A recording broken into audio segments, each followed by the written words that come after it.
हाँ जी, नमस्कार दोस्तों। कैसे हो आप सब? दोस्तों, आपका हमारे अपने यूट्यूब चैनल पर हार्दिक स्वागत है। दोस्तों, आज की इस वीडियो में बात करेंगे हम डॉक्यूमेंट्स वेरिफिकेशन, जूनियर अकाउंटेंट के जो डॉक्यूमेंट्स वेरिफिकेशन में उसमें कौन कौन से जो दस्तावेज आवश्यक है उसको लेकर चर्चा करने वाले हैं। तो चलिए दोस्तों, वीडियो शुरू करते हैं। वीडियो शुरू करने से पहले अगर आप हमारे चैनल पर नए हो, चैनल जरूर सब्सक्राइब कर लेना, वीडियो को जरूर लाइक करें और अपने दोस्तों के साथ अधिक से अधिक शेयर करें। दोस्तों, जूनियर अकाउंटेंट का रिजल्ट है जो मई के अंदर आने वाला है।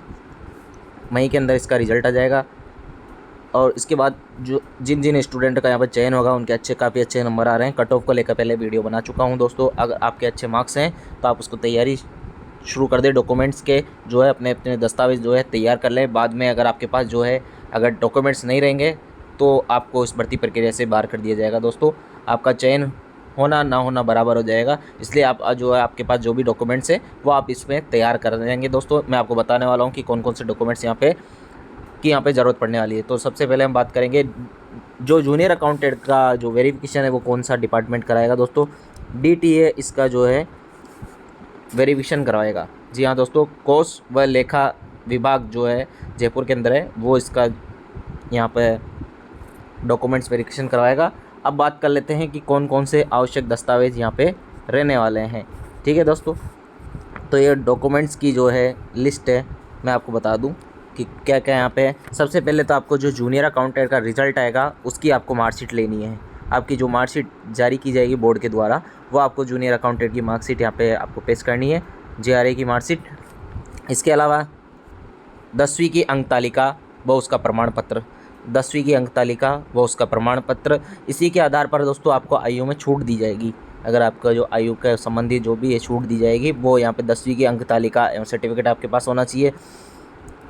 12वीं की अंक तालिका, 12वीं की अंक तालिका यानी 12वीं की अंक तालिका एवं सर्टिफिकेट प्रमाण पत्र उसका होना चाहिए। ग्रेजुएशन की अंक तालिकाएँ, ग्रेजुएशन की जो फर्स्ट ईयर, सेकेंड ईयर और थर्ड ईयर, इन तीनों की जहाँ पे मार्कशीट ज़रूरी है।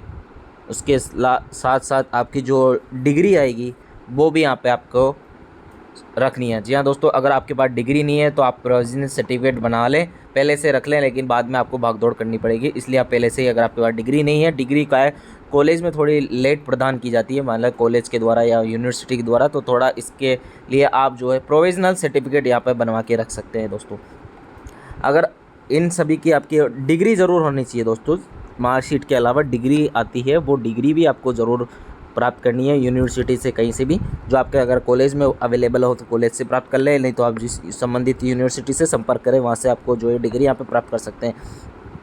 अन्य शैक्षणिक योग्यताएं, अन्य शैक्षणिक योग्यताएं अगर आपने की हुई है कोई भी अगर कोर्सेज, तो वो आप उसके भी अगर आपने जो है इसके अंदर अब लगाया है कि हाँ हमने ये शैक्षणिक योग्यता अर्जित की हुई है, तो आप इसका भी यहाँ पे लगाएं उसका जो है। इसके अलावा RSCIT का डिप्लोमा, RSCIT का डिप्लोमा आपका होना चाहिए। दोस्तों, मूल निवास प्रमाण पत्र, जाति प्रमाण पत्र, जाति प्रमाण पत्र SC ST वालों के लिए तो आजीवन रहता है। दोस्तों, आजीवन रहता है यहाँ पे। इसके अलावा आपके जो OBC वालों के, EWS वाला के अगर आपके भी जाति प्रमाण पत्र है तो आप पेश कर सकते हैं। दोस्तों, साथ ही साथ आप बात करेंगे इनकम सर्टिफिकेट जो है यहाँ पे लिखा हुआ है, ये 9वें नंबर का है, इसके बारे में बात करें। अंतिम शैक्षणिक संस्थान का चरित्र प्रमाण पत्र, जहाँ से आपने लास्ट डिग्री डिप्लोमा किया हुआ है, रेगुलर कोई भी डिग्री हो या डिप्लोमा किया हुआ है, रेगुलर होना चाहिए। दोस्तों, वहाँ से आपका चरित्र प्रमाण पत्र कि आपका चरित्र किस प्रकार का था, ये इसके संबंधी जो भी है वो आपको यहाँ पे पेश करना पड़ेगा। साथ ही साथ आपका पहचान पत्र, आय प्रमाण पत्र, यदि आवेदन पत्र में 2.5 लाख से कम हो तो लिखी हो तो आपको आवेदन प्रमाण पत्र। EWS का अगर आपके पास सर्टिफिकेट है वो आपको पेश करना है। दोस्तों, जो प्रमाण पत्र आपके पास परीक्षा की अंतिम समय से पहले होने चाहिए, यानी पर जो इसका जो प्रमाण पत्र आपके पास कब का होना चाहिए, जो जूनियर अकाउंटेंट का एग्ज़ाम था 11 फरवरी 2024 से का जो इसका एग्ज़ाम था उससे पहले आपके पास इसका जो है सर्टिफिकेट, आपके पास प्रमाण पत्र होना आवश्यक है किसी भी चीज़ का अगर आपके पास हो तो। ठीक है दोस्तों, ये आपके पास मतलब डिग्री संबंधी जो भी प्रमाण पत्र है, EWS वाला सर्टिफिकेट, ये आपके पास पहले से होना चाहिए। दोस्तों, इस डेट से पहले का आपके पास होना चाहिए। यदि विवाहित हो तो, यदि आप शादीशुदा हैं तो आपको विवाह का प्रमाण पत्र पेश करना होगा।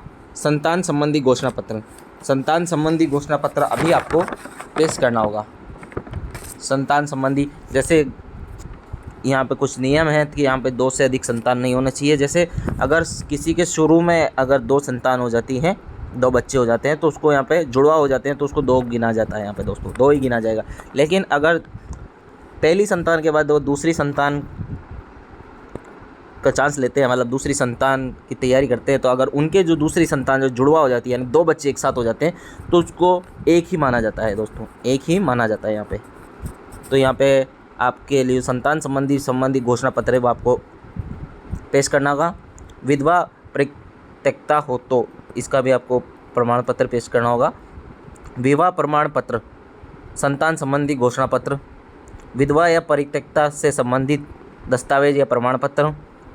अब तक अगर आपने पुनर्विवाह नहीं किया है तो उसका जो है शपथ पत्र भी आपको पेश करना होगा। अब तक आपने अगर दोबारा, जैसे कोई डिवोर्स हो जाती है या विधवा है, तो अगर वो दोबारा विवाह नहीं करती है तो उसका भी आपको शपथ पत्र यहाँ पे पेश करना होगा दोस्तों। यदि भूतपूर्व सैनिक हो तो PPO आपको पेश करना होगा। यदि उत्कृष्ट खिलाड़ी या विकलांग हो तो संबंधित प्रमाण पत्र आपको पेश करना होगा। उपरोक्त दस्तावेज या आवेदन पत्र में किसी भी प्रकार की त्रुटि होने पर संबंधित त्रुटि हेतु शपथ पत्र, अगर किसी भी प्रकार की त्रुटि है तो आपको इसका शपथ पत्र भी पेश करना होगा दोस्तों। तो ये डॉक्यूमेंट्स आपको रिक्वायरमेंट है। बस जो आपकी जो आपने फॉर्म भरा था परीक्षा का, उसके अंदर ही आपने जो डिग्री लगाई थी, 1 मिनट यहाँ पे थोड़ा सा ऊपर ले लेता हूँ मैं यहाँ पे इसको।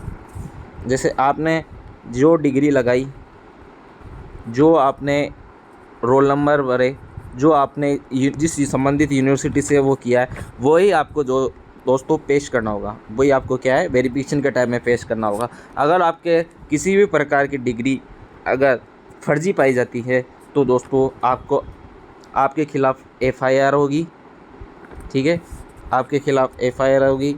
आपको दोस्तों जेल भी जाना पड़ सकता है, या किसी भी प्रकार की जो है आपके पर मुकदमा दर्ज किया जा सकता है। इसलिए आप जिसने जो भी डिग्री आपने लगाई है वही आपके पास होनी चाहिए, अन्यथा कोई परिवर्तन यहाँ पे नहीं होगा। किसी भी प्रकार का आपके खिलाफ़ सख्त से सख्त कार्रवाई की जा सकती है। बोर्ड के हाल ही में निर्देश यहाँ पे जारी हुए हैं कि किसी भी प्रकार की फर्जी डिग्री प्रमाण पत्र अगर आपने पेश किया तो आपका दोस्तों यहाँ पे परीक्षा से डिबार किया जाएगा, सभी परीक्षाओं से। साथ ही साथ आपके सख्त खिलाफ़ कार्रवाई की जाएगी। तो जो भी आपके पास है सब कुछ ओरिजिनल होना चाहिए, किसी भी प्रकार का फर्जी नहीं होना चाहिए। जैसे सर्टिफिकेट हो गया, स्पोर्ट्स का सर्टिफिकेट हो गया, या कोई डिप्लोमा हो गया, कुछ भी अगर आप जो है यहाँ पे जो है प्रमाण पत्र पेश करो, वो यहाँ पे सब कुछ ओरिजिनल होना चाहिए।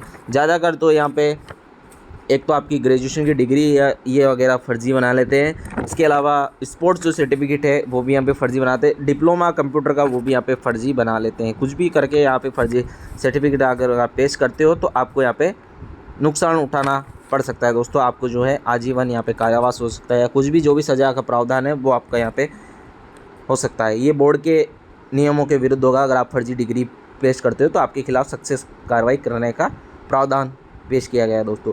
तो इस प्रकार ये आपके डॉक्यूमेंट्स हैं कि जो मैंने आपको बता दिए हैं। 10वीं की अंकतालिका सर्टिफिकेट, 12वीं की अंकतालिका सर्टिफिकेट, ग्रेजुएशन की जो 3 सालों की मार्कशीटें हैं और उसके साथ डिग्री आपको पेश करनी होगी। अन्य शैक्षणिक योग्यता, अगर आपने कोई भी अगर अन्य शैक्षणिक ग्रेजुएशन के अलावा जैसे आपने डिप्लोमा किया हुआ है या मास्टर डिग्री की हुई है या LLB की हुई है, जो भी आपने किया है कोर्स वगैरह, उसकी आपको जो है डॉक्यूमेंट्स जो आपको पेश करने हैं। इसके अलावा RSC-IT का डिप्लोमा, मूल्यमास प्रमाण पत्र, जाति प्रमाण पत्र, जहाँ से आपने अंतिम जो डिग्री या डिप्लोमा जो भी किया है वो आपको यहाँ पे उसका चरित्र प्रमाण पेश करना होगा। अभी आपका चरित्र प्रमाण किस प्रकार का है, जो भी है सब आपको यहाँ पे पेश करना होगा। इसके अलावा आपका मेडिकल भी आपको करवाना होगा, खुद का मेडिकल सर्टिफिकेट भी बनवाना होगा कि आप पूरी तरह से फिट है नहीं है, ये इसमें ज़रूरी होता है। इसके अलावा पुलिस वेरिफिकेशन का भी आपका होगा, पुलिस वेरिफिकेशन भी आपके लगेगा दोस्तों, आपको पुलिस वेरिफिकेशन भी करवाना होगा। ये सारी जो है प्रक्रिया चलेगी। रिज़ल्ट जो है आपका मई के अंदर आएगा दोस्तों, मई के अंदर आएगा। उसके बाद ये डॉक्यूमेंट्स वेरिफिकेशन होगा, चयन प्रक्रिया होगा, इसमें थोड़ा टाइम लग जाएगा। लगभग जल्दी आपका जो सिलेक्शन हो जाएगा। आपके कितने मार्क्स है ये भी ज़रूर कमेंट बॉक्स में बताना। और आपको अगर कोई भी डॉक्यूमेंट से संबंधित कोई भी अगर डाउट है तो वो भी आप कमेंट बॉक्स में लिख सकते हैं दोस्तों।